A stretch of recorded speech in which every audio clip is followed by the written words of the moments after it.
What? This is like a genuine crime. This is not like YouTube drama. He said, she said. Like, just like some serious shit.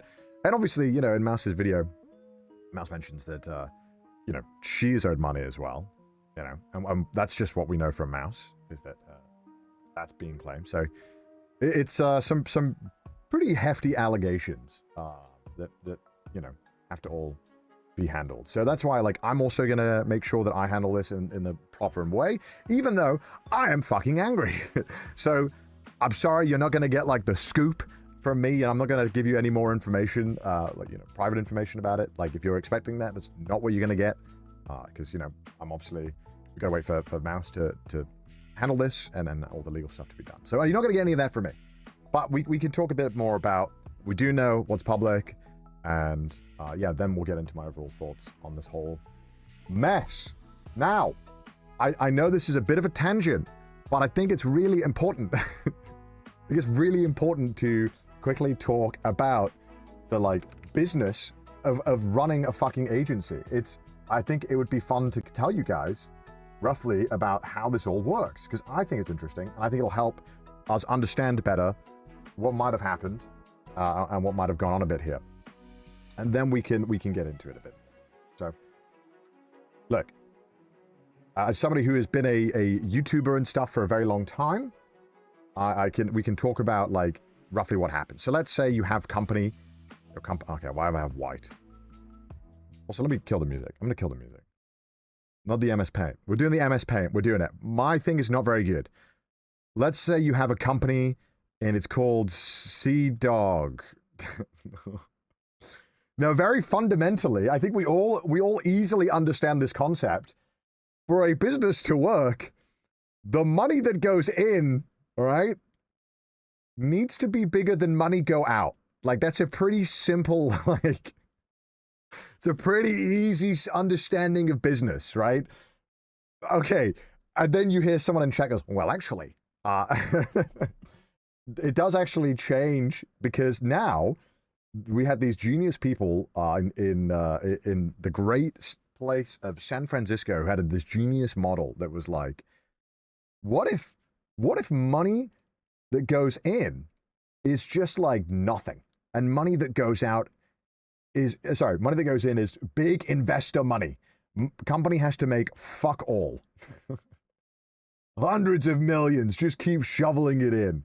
So anyway, there's not, like, you know, but generally speaking, money needs to come in at a bigger amount than money goes out. Very simple, very, very simple. Now, from my CDawg agency, there are a couple of ways that I could make some money from talent.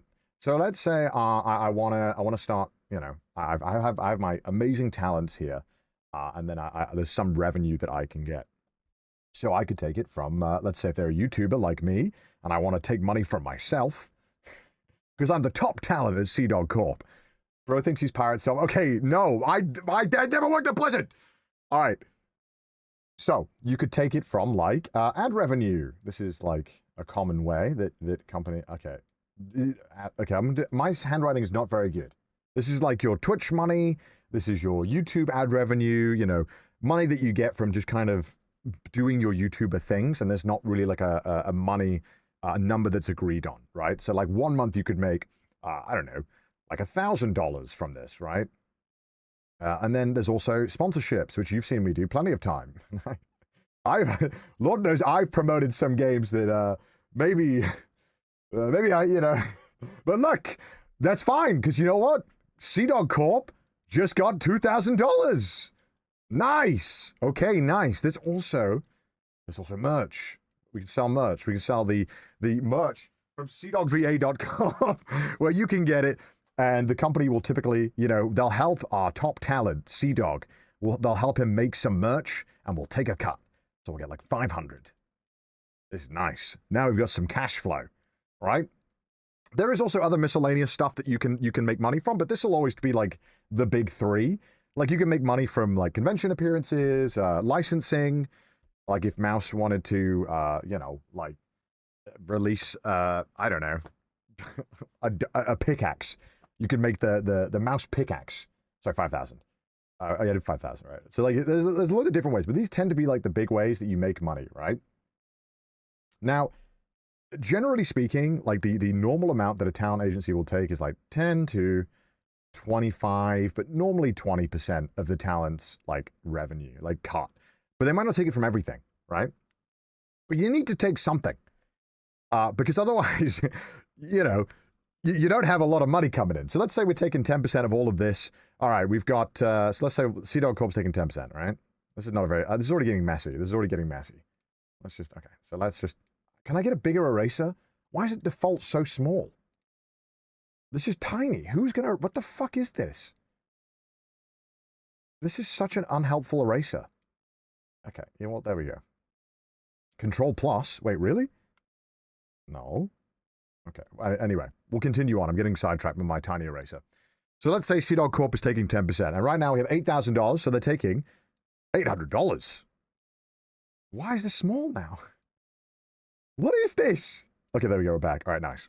We're taking a whopping $800 a month. Now, what you might have realized very quickly is that it's actually like not a whole lot of money. That's not a whole lot of money for Sea-Dog to pay, well, me, the employee, right? Like, what's the average salary of someone who lives in the US, right? Like, it'd be, I don't know, like, what is it, like $4,000, $5,000? And obviously for talent agencies, like, let's say the average salary is like $5,000. Let's say it's like, I don't know, someone who works there. And if it's San Fran, boy, you better be prepared to double it. So basically what needs to happen is that, like, if a talent's on 10%, which is quite generous, I'd say it's normally 15 to 20 normally, is that they need to somehow find, and let's just say you have just one manager, they need to find $5,000 of money here, like, per month, right? And they're only taking 10 to 20%. So they're like, the money in this is like, it's either like really good or really bad. So this is why when you hear about a lot of talent agencies that are small, you never really hear about like mid-sized talent agencies, because it's kind of really hard to exist in this middle ground where if you're like a creator or something, there's not a whole lot of money that you can make to pay staff, because there's not just like one staff, you're probably paying like 2 or 3 staff, right? There's a lot going on. There's a lot of money that needs to be generated for all this to be paid. I know that 5K is low, and I know that if it's like San Fran, it would be like crazy, right? But just stay with me.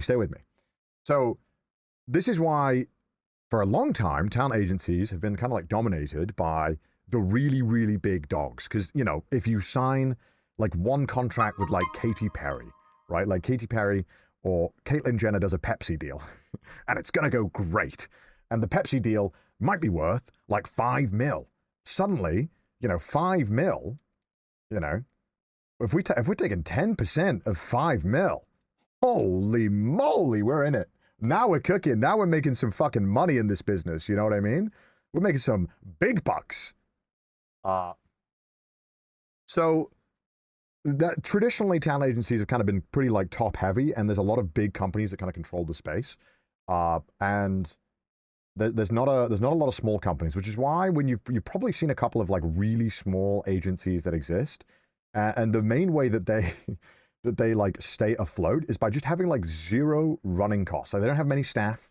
Like it might be like the CEO is the one who does pretty much all the deals and stuff like that. So like there's a massive imbalance, and there's not really like a solid way for like a mid-sized agency to exist.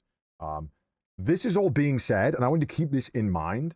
And the whole point of this was that, like, you know, and I'm not trying to like, you know, say judge how a business was ran, but the problem is if you're kind of not taking any of this money, you kind of don't have a business.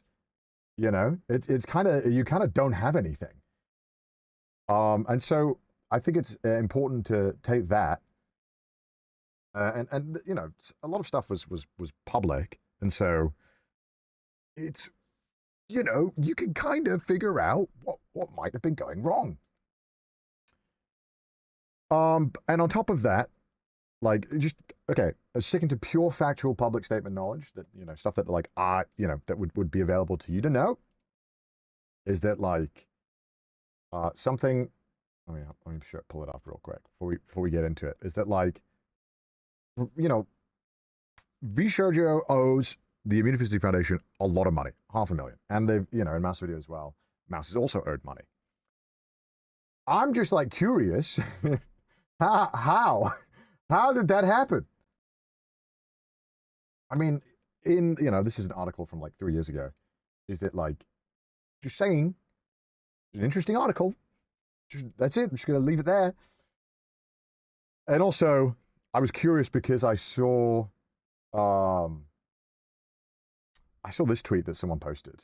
Hopefully it doesn't show anything that I shouldn't show. I saw this tweet where someone posted that, remember when V showed you plastered this all over the Tokyo subway to brag about how well they treated their talents? And I was thinking about this, and I was like, I know that station. That's fucking Shinjuku Station. I go through that all the time. And I was wondering, I was like, how much does it cost to get that? Because you know, personally, in my opinion, it would be nice if instead of advertising, we could, you know, perhaps put that money towards the Immunophysicity Foundation. And so I actually found the exact costs of how much it costs to do this. Fun fact. Yeah, here they are. It's a lot of money. So this is one of the ways that you can get it. There's also this piece of information here, and I'll let you explain how much this costs. So what this says in Japanese is right here. This says that for one of those pillars for 7 days, if I'm not mistaken, it'll cost 40 million yen, which is about $250,000 for one. If you want to take over the whole thing, it would cost 200 million yen, which is, if I'm not mistaken, it's a lot. It's a fuck ton. It is a fuck ton. Okay, it's like an insane amount of money, and that's to get all those pillars for 7 days of advertising. And obviously, like, look, I'm not here to tell the business how to run their company. You know what I mean? Like, I don't give a fuck. But well, I mean, I do give a fuck. That is a lie. I do give a fuck. Actually, I give quite a lot of fucks. One thing that, you know, leaves the question in my mind, as somebody who would like the charity to get paid, is why is there the need to advertise an English talent agency on a Japanese subway? Just a genuine like thought that I would love to know what happened. Like, I had to imagine that there was, I don't know. I'm not, no imagining, no stipulating. Look, I'm just saying. Like, that's frustrating for me, because that's easily money that could have gone towards charities and stuff. And, you know, as well, like, some other stuff as well that's important to keep in mind is that there was you know, there would always be, like, big parties that would be thrown. And parties, not cheap to throw. Like, booking out a whole venue and paying for everyone's drinks is a very expensive thing to do. And oftentimes completely, like, just a flex, you know? So, yeah, my lawyer is probably sweating right now. I don't want to open Discord because I don't dare. Look what he said.